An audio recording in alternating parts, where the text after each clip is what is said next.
Welcome to Arizona Opera Behind the Scenes, a podcast. In this series, hosts Cassie Roble, the Director of Education, and Kathleen Trott, the shop manager for the Marleau Allen and Scott Stallard Costume Artisan Workshop, will introduce you to all the departments and people at Arizona Opera that are necessary to produce the operas you enjoy. In this episode, we will be joined by Cody Grasher, Kayla Zeimet, and Tenaya Tidwell.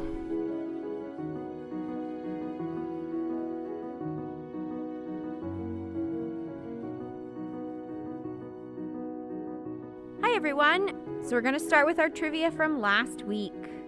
Jean-Baptiste Lully is often considered the father of French opera. Which of the following facts is not true about him? He credits a street performer at Mardi Gras for giving him his first music lesson on a recorder. He was actually born in Italy, and after having pioneered the concept of the conducting stick, he fatally injured himself with one. The street performer in Mardi Gras is not true. He actually performed as a street performer in Mardi Gras, but he did indeed die from stabbing himself with his own baton because he didn't want his leg cut off because then he wouldn't be able to dance. In 1782, at John Gray's The Beggar's Opera, what happened? A man named Mr. Wetlock tried to storm out during the performance, tripped, fell, and bled out from a head wound. A woman named Mrs. Fitzherberger died laughing. Or a stagehand fell into the pit and crushed a violinist to death. Poor Mrs. Fitzherberger died laughing. All right, guys. Well, welcome. Thank you for joining us. Today's podcast, we're going to talk to Cody, Kayla, and Tenaya, who are our full season costume apprentices this season. Welcome, guys. Hey, thanks for having us. So we're going to start with them just talking a little bit about their specific titles because we do have different levels of costume apprentices this year. So let's start with Cody. So Cody, tell us what your title is. So this year I am a Journeyman stitching apprentice. Okay. And then Kayla and Tenaya are both costume apprentice ones. So Cody, what does that mean for us that you have a different title than our other two lovely apprentices? So that just means I'm more focused on the actual construction of the costumes this year as opposed to the more well-rounded experience that the other apprentices get. So they're a little more involved in everything, and I'm more focused on actually building the costumes for the shows. Great. So how did that come about that you and I decided that you would have a different title?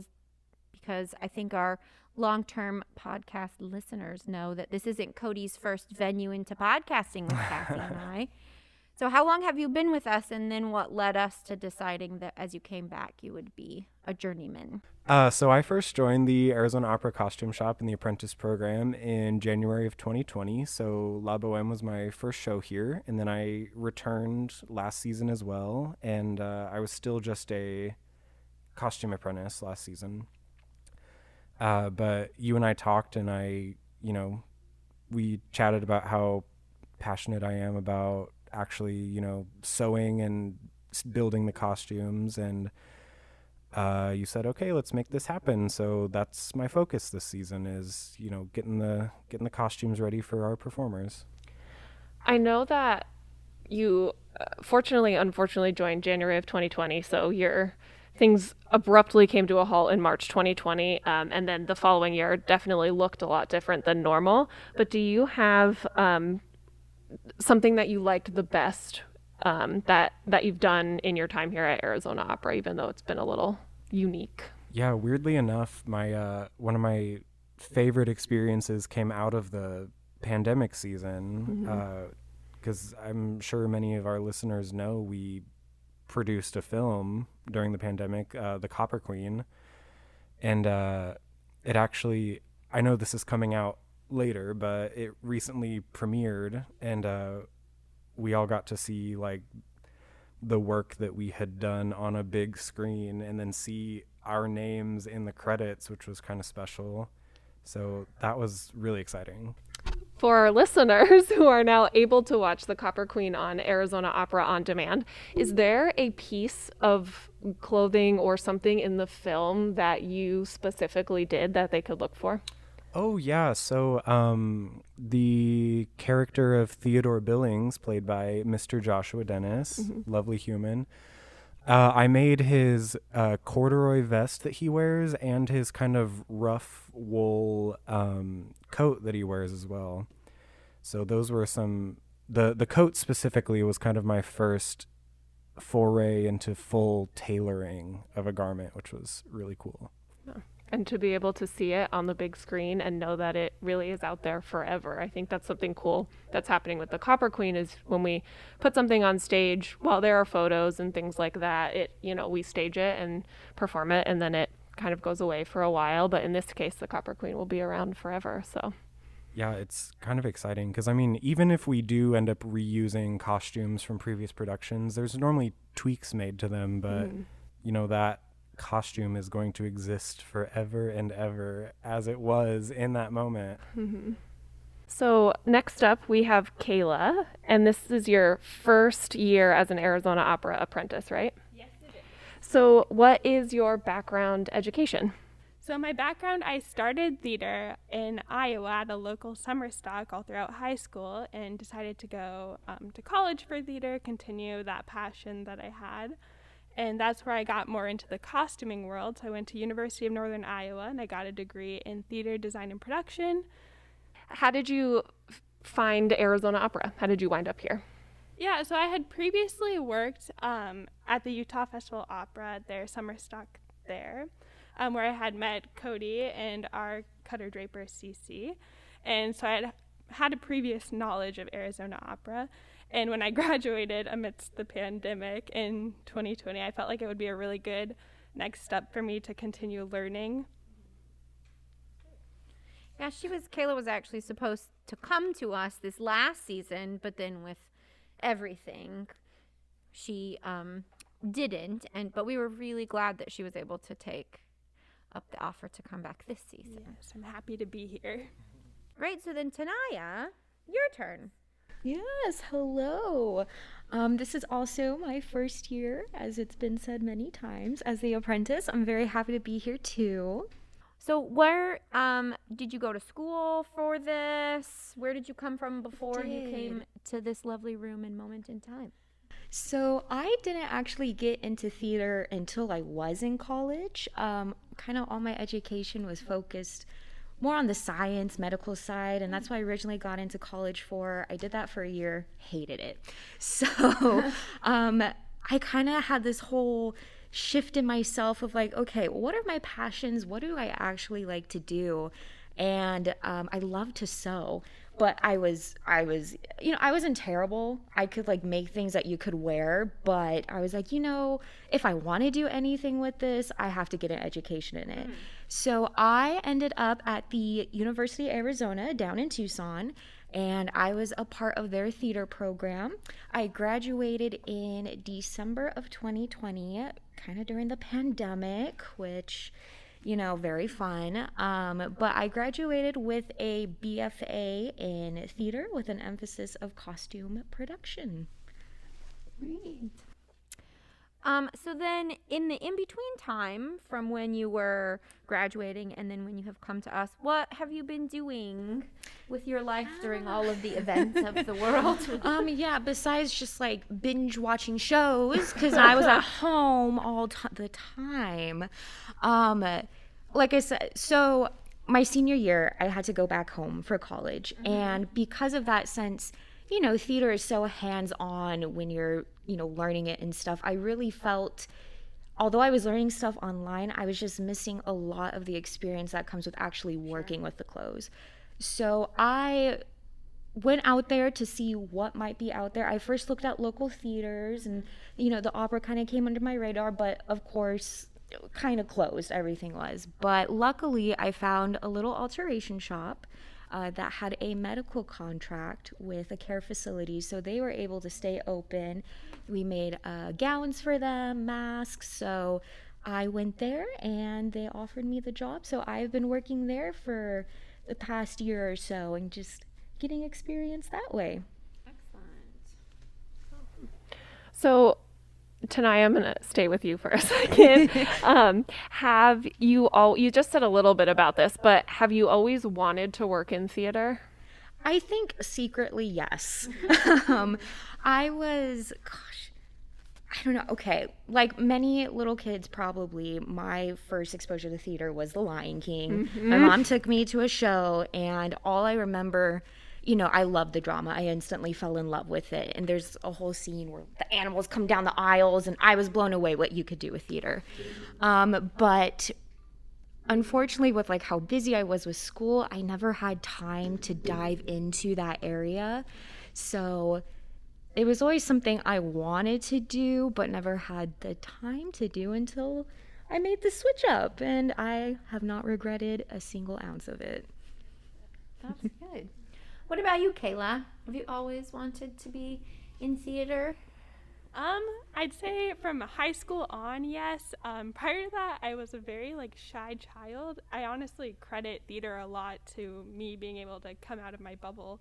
So, but since high school, yeah, it's definitely been my choice. So then this kind of segues real nicely into it. If then we couldn't be doing theater, what would you guys want to be doing? Okay, I can give you two answers. Okay, I'll give you the responsible answer first. Okay. And I'm going to say probably something along the medical lines, just because I've had a lot of exposure to that. But deep down, I would have, if true passion or whatever, something with dogs. And I'm a big dog. That. Yeah, Okay. yeah. Great. That's a good one. Yeah. So if I absolutely could not be in theater, I would think I'd probably end up in the education world. I had dipped my toe a little bit in that in college, but I think my passion for theater just outweighed it so much. I was no, I need to go back. Yeah. But I probably would end up in that world still. Cody? So great question. I would probably I think I talked about this on the last podcast. I had originally entered college as a music performance major. So if I hadn't discovered my love for theater in college, I probably would have stuck with that. But I don't know. That's also a hard life to live. So I don't know. Maybe. Good question. I don't see theater's the place for me. I don't know where else I would have ended up. That's what I was just going to say. It speaks volumes that you can't even think of something else that you would do because you're doing what you love, which I think is so great about the arts. So, Right. So then let's talk a little bit about this next season. And I know that Kayla and Tenaya they're very new, so they don't have a ton of experience, but just to sort of throw out, what are you hoping to have happen? What are you looking forward to the most this next season during your time with us? For me personally, what really drew me into this whole apprenticeship is the ability to go into so many avenues within the costume making world, whether it be the millinery side or even things with shoes. I really like that there's going to be detail focused into that, and it's not always going to be just the fabric, which is also very exciting. But I think that that we have a little bit of everything is really what I'm looking forward to. yeah, the cool thing that I don't know if we've ever really spoken about on any of these podcasts, but Kathleen and the rest of the Costume Shop do countless master classes throughout the year to teach the apprentices, and they're offered to the public sometimes as well, to teach them all different things. We just did shibori dyeing, and I mean the list goes on and on and on what they're taught, but I think it's really neat that not only are they doing the specialized things for the performance, but they're really dipping their hands in everything that you really could think of. So We try to make sure that they get experience in things that are really great to have on your resume, but until you run into the specific show, you're never going to get to learn how to do it. But if you never get to learn how to do it, how can you get hired to do it? You know, it's one of those like circle things. And dyeing techniques and crafting things are all like that, where as soon as you can put on your resume that you know how to, you know, do resin and do shibori, or that you know how to do millinery, people instantly are like, oh, this person is very hireable. But you can't learn it if you don't get to do it. Exactly. Exactly. Kayla, what are you looking forward to this season? I'm definitely looking forward to getting to experience multiple different sides of costuming. Previously, I have really lived in wardrobe world, so I'm excited to get into things like stitching, dyeing, like all the other aspects that make up a costume department. Can you tell us a little bit about the difference between working in wardrobe and what you're going to do this year? So just to make sure that we all are understanding, Kayla, you know, you just said that you're looking forward to doing things that are on not the wardrobe side. And I just want to make sure that our listeners understand that when we here in the costume shop and in theater in general, when we're saying not the wardrobe side, because it could be confusing, wardrobe specifically for us implies dressing during a performance, being backstage, often we're in blacks, as opposed to being in the costume shop, which does use wardrobe, because wardrobe is another word for costumes. But so I think what Kayla is sort of getting at is that she is looking forward to all of the construction in the costume shop element of the apprenticeship, since what she has the most experience with is the backstage element of costumes. Because Cody can attest that you do both things at an apprenticeship here, that you have to be in the shop and on wardrobe. Yeah the general apprenticeship is very well rounded, that you're getting that backstage experience and also getting the in the shop experience as well. Cody, as a second and a half year apprentice, what are you looking forward to the most?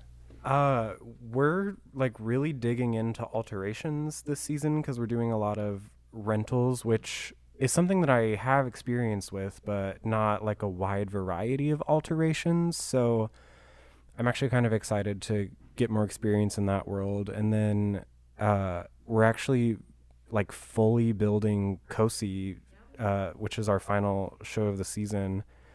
So I'm really looking forward to like ending the season with a bunch of fully constructed garments that I can like add to my portfolio after this and be like, hey, look at all these pretty things I made. So yeah, this season's going to be exciting for me. I'm ready to get stitching. For those of you who don't know, at the end of the year, the apprentices do a event at the Opera Center where they're able to showcase their portfolios, and we invite people to attend that and interact with the apprentices. So you can watch our calendar for that as well at the end of the season. Like our open house. Mm-hmm. So they'll dress up some mannequins in the things that they made and put their portfolios and resumes out on tables, so that way people can come see all the things that they've done. Tenaya, is there anything that you have always wanted to build that you haven't had the opportunity to do yet? Ooh, that is a good question. I think for me, it would have to be something along the lines of something very extravagant and like fitted for man or woman, but I think more kind of the woman's angle, because you can play a little bit more with that depending. But, you know, if it's like a big ball gown or just something that's really detail oriented, I'd love to get my hands on. What about you, Kayla? Is there anything that you've always wanted to build but you haven't had the opportunity to do it yet? Yes, I was actually talking with Cody about that recently. I was talking about how I have somehow managed to avoid building a corset up to this point. Oh. And that is an incredibly valuable skill to have. Yeah. So definitely to start doing things like that. Don't you worry. We got you covered this season. Cody, what about you? Anything that you've wanted to build that you haven't had the opportunity to do yet? I would love to build like wedding dresses someday for like real people, just because I think that would be a You've put that in the terrifying world now, Cody. terrifying thrill. Yeah. You have put 'Cause that in it's the a- world. High pressure, high Yeah. stakes. But no, I mean, wedding dresses are beautiful, and like that's something that can be so personal to a bride.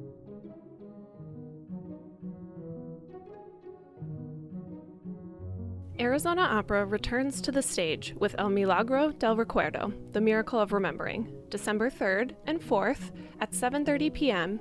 and December 5th at 2 p.m. at the Herberger Theater Center in Phoenix, and December 11th at 7:30 and December 12th at 2 p.m. at the Temple of Music and Art in Tucson.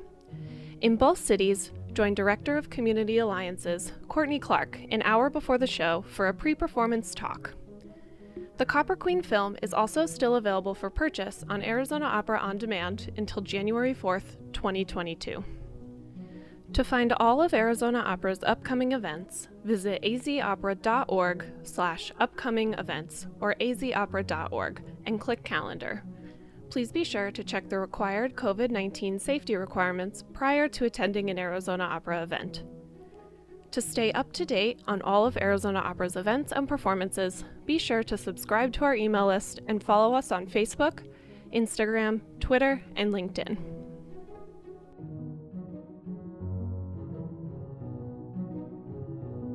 All right, guys, so let's jump into the last part of our podcast here with the question that is I hate also myself, but I'm going to ask you with where do you guys see yourselves in 10 years? This. Okay. I'm ready. For me personally, I would love to go down the route of becoming a professor someday. Oh, great. I love teaching, and I have younger sister and stuff. I've been like forcing that on her where she'll be sitting around, I'm like, do you want to learn something today? And she's like, no. And I'm like, I don't care, you're learning. So I think for me personally, I would love to be working somewhere where I can teach costuming. So 10 years. It doesn't have to be 10 exactly. Well, I hardly know what I'm having for dinner. Fair. I think I would like to end up in some type of costume shop management position because I like paperwork. Woo, Kayla! You're after Kathleen's heart. You can't, unless you like the computer and the library part of this whole process, don't even think about being a costume shop manager because it's a lot of what it is. Yep. So. I don't know where or when, but I would love to be like the resident master stitcher at an Some opera old place. house somewhere, or I mean musical theater too. I don't, have anything against that. It's just a different kind of. It's all very, very similar from our perspective. Yeah. Like a musical theater, Shakespeare, opera, all the same sort of skills. Yeah, I just slightly want to. modified application. Yeah, I just want to keep honing my skills and keep learning and be the best that I can be. Excellent goals. Awesome. Well, I think we're going to jump into our speed round of questions. Let's start with Cody. So we're just after your sort of like fun gut Mm-hmm. answers. Mm-hmm. All right, Cody. Throughout history, what is your favorite time period for costumes? For costumes, oh, I love the huge like 1800s like cupcake dresses. Oh. I know that's such a That wide range of antebellum? saying. Yeah, like Yeah. huge. Yeah. Tenaya, what about you? Throughout history, what is your favorite time period for costumes? I know this is speed round. We didn't emphasize a fast speed or slow speed. Oh, true. Okay, let's cheating. She pulled her phone up. I know. Date wise, I don't know when this is because No, that's fine. I don't know years anymore with this pandemic. But Yeah, time has no meaning. Yep. I've always loved like the Victorian era, especially in women's clothing. Just all the different silhouettes of that era and how they were accomplished is crazy. Victorian, that one era has so many different modifications inside of it. That, it's a really good period. All right, cheater. Okay, so I'm gonna go like a little more modern, and say like in the 60s area because the dress shapes are just very appealing to me for some reason. Yeah. I really like that 50s, 60s silhouette. It's one of my favorite ones to do. Okay. What is your favorite non-domesticated animal? Raccoon. Their little I hands. love Their them. little hands. I know they're just so chubby and fuzzy Their and little resourceful. Their little hands. I can't get enough of them. Their little hands actually kind of freak me out a little bit, just because they're so like they're Hand-like? hand-like. Yeah. Like you don't picture. Yeah, they freak me out a little bit. Non-domesticated. Probably bears. I just think they're so cool. All right. Yeah? Yeah. Is there a specific bear species that you have a preference of? I love black bears and their little ears. Their little ears, that's true. So They do cute. have. Yeah. That's true. I'm gonna have to say my favorite non-domesticated animal is the fox, just because of how they're depicted in cartoons, though. Sure, That's a good one too. Like the fox and the hound. That is a cute one. Sad. All right. If you had the power to make any one piece of clothing disappear, what would it be? Zippers. What? What would you use instead? Buttons? I don't know. So Kayla- you're telling me backstage for quick changes, you think buttons would be a better solution than zippers? Controversial answer. Wait, can I withdraw it and say Velcro? You can't, because I have to say, this whole episode, Kayla has been very shy about the mic, That answer so fast. and she just ran to the mic, cracked. lunged at the mic to say zippers. But also, it was one piece of clothing, so you would just. No, it's a speed zippers. round. It was the Zippers. true answer. Wow. Enlightenment That was into the Kayla. guy. I didn't realize this was what you were passionate about. They're very convenient until they're not. Sure. That's no, fair. That makes That is sense. ex- Yeah, when they break, it is awful. But Can I make a piece of clothing reappear? that is not the question.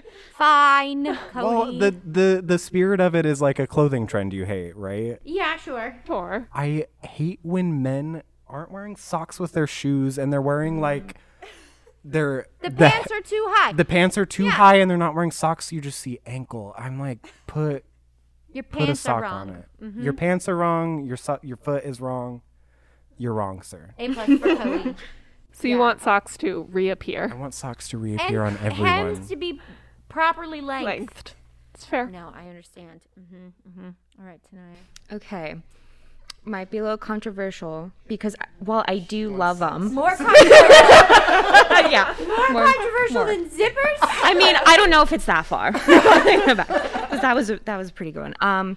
Sequins, you know, you can only have so much sequins, and working with it, blah, when it's like, you know, done right, just a little bit. It's great. Yeah, Sparkly. but it's never a little bit. No. No. No. No. And look, you can't cut it. Like it's Yeah. No. you oh my dull God. your scissors and it breaks in the sewing machine and And then taking you it have through the sequins serger, everywhere. just Oh sequins gosh, yeah, no. exploding. Yeah. And you always find them like 5 years later. You'll be like, what is that? Oh, Yeah. it's I that mean, if I had to sequins. pick if there were like one kind of trim to get rid of, I would be like, well, keep the sequins if you get rid of these stupid glass beads on everything. Because you have to break them in the seam allowance in order to sew the garment together, because you can't overlock over them. You can't cut them with your scissors. They break in the machine. It tears the stupid fabric. They're awful. And you can't just cut it because then all of it unravels and all falls off because they chain stitch all the trim on. Yeah. What about our two hosts? What would you guys get rid of? We really dug up some emotion with this Yeah, question. this you really started Yeah, something Cassie, here. what clothing piece would you get? What clothing piece would I get rid of? It's a good question, and I wasn't prepared, so I'm thinking. See, I asked the question knowing that I think I might not be able to pick one thing.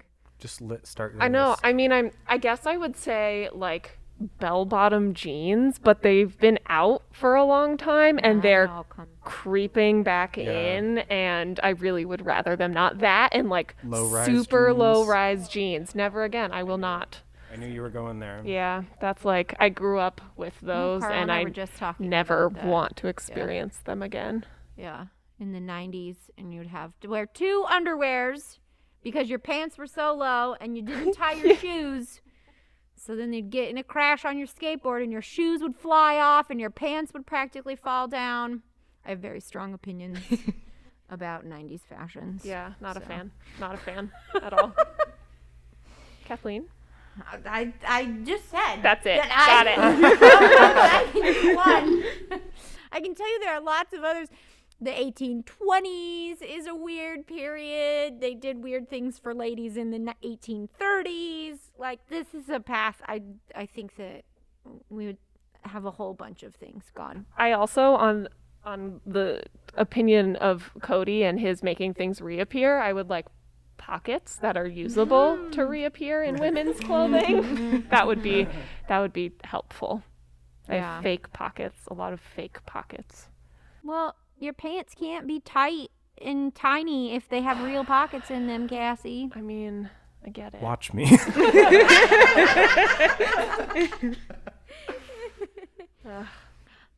All right. So we're going to end our speed round with this got added in with Joe and we've just retained it because it is always really good. What 3 inanimate objects would you take with you on a desert island? I'd probably bring a book that I've been trying to read for ages, but haven't, which is War and Peace by Leo Tolstoy, because it's a hard book to get through, but I would have nothing else to do, so I'd have to read it. True. Okay. And then I'm still blanking on my other 2, so I don't know why I went first. That's okay. That's okay. Okay. A knife. There you go. Okay. Yep. Okay. Yep. Practical. Practical. I appreciate it. Everybody else was like, "Oh, Joe was going to bring a stack of T-shirts." And I was like, "Why is nobody bringing a knife? Come on, guys." You need one knife, one good knife. Gets you so far. Probably like. Okay, I'm like trying to think of like all the Survivor episodes and like every dystopian movie I've ever watched. What do they need? Practical. Like maybe a good pair of boots. Oh, you know? yeah, that's a good call. Yeah, and like some rope. Rope's good, yeah. That's really boring though, you know. That's what my with my answer would friends. be too. Yeah, is practical things. Yeah. Cody's just gonna bring a book. Yeah, I'm gonna stay in my fantasy land Fair. where I only survive 2 days. I won't even finish War and Peace. No, you won't. I'd probably bring one of those soda streams so I can have bubbly water with me. They don't need electricity. I mean, and then I don't know, what would my 3rd item be? I'm only surviving like 2 days off of what I'm bringing, so some fireworks, go out with a bang. Cool. So I think I would bring a fishing pole, a gallon of water, and my phone so when I don't catch any fish, someone can pick me up. fair. Yep. Not the first phone we heard. But Yep. that's nice. She's got a plan. Right. Problem And a way to solved. bail out. Yeah, Right. that's right. I This also was like fun. that it was Please. just a gallon of water. I would have brought like a tank of water or something. I can only carry so much. You're right. You're right. You're right. Cool. Well, that was fun. Thanks for letting us kind of get to know you guys. I always enjoy the answers. I feel like when people answer these questions, it tells us a lot about them. Tenaya's the practical one. Yeah. I'll try. Awesome. So we're going to jump right into our trivia questions for this episode. Yeah. So, Cassie doesn't even know the answer, so she's going to be doing it with, and we'll let you guys know the answers in the next episode. All right. Cruella de Vil in 101 Dalmatians famously cared deeply about her wardrobe. Which of the following quotes is not in the movie? We're talking about the cartoon from back in the day, just to clarify. Okay. And you call yourselves men. Huh. I've seen a more intelligent handbag. 2. You beasts. But I'm not beaten yet. You've won the battle, but I'm about to win the wardrobe. 3. My only true love, darling. I live for furs. I worship furs. After all, is there a woman in all this wretched world who doesn't? 4. My spotty puppy coat is in plain sight and leaving tracks. Only one of those is not in the movie. That gives you an insight into this crazy villain.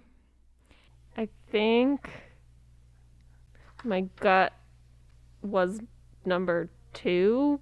I have not seen this movie for a very, very long time.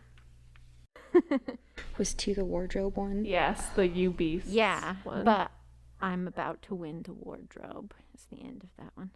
I mean, that pun is just so good that I hope it is in the movie. Fair. But the pun does feel out of place amongst The other rest. ones, that's kind of where I was, yeah. Yeah, I'm going to have to go with number 2, even though I wish it was real. I think I'm going to follow the number 2 train.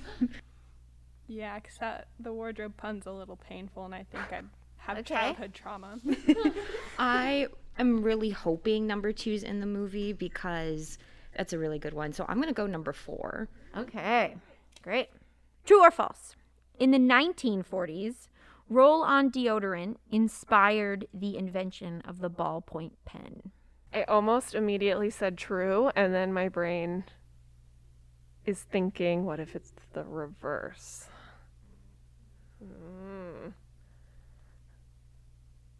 I'm gonna say false. I'm gonna say false because I think something else inspired both of those. I'm also going to go false because I feel like writing was more important than people smelling good.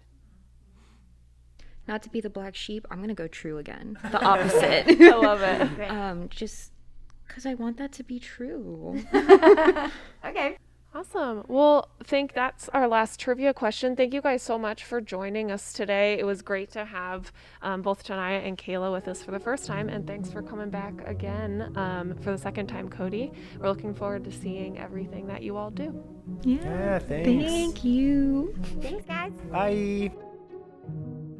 We'll be releasing a new behind-the-scenes podcast every month, so make sure to check our website, azopera.org, and follow us on Facebook, Instagram, Twitter, and LinkedIn. And join our email list so you never miss a moment. Be sure to subscribe to our podcast on Apple Podcasts, Google Podcasts, SoundCloud, Spotify, or Amazon Music. Arizona Opera Behind the Scenes is presented by Arizona Opera's Department of Education and Community Engagement.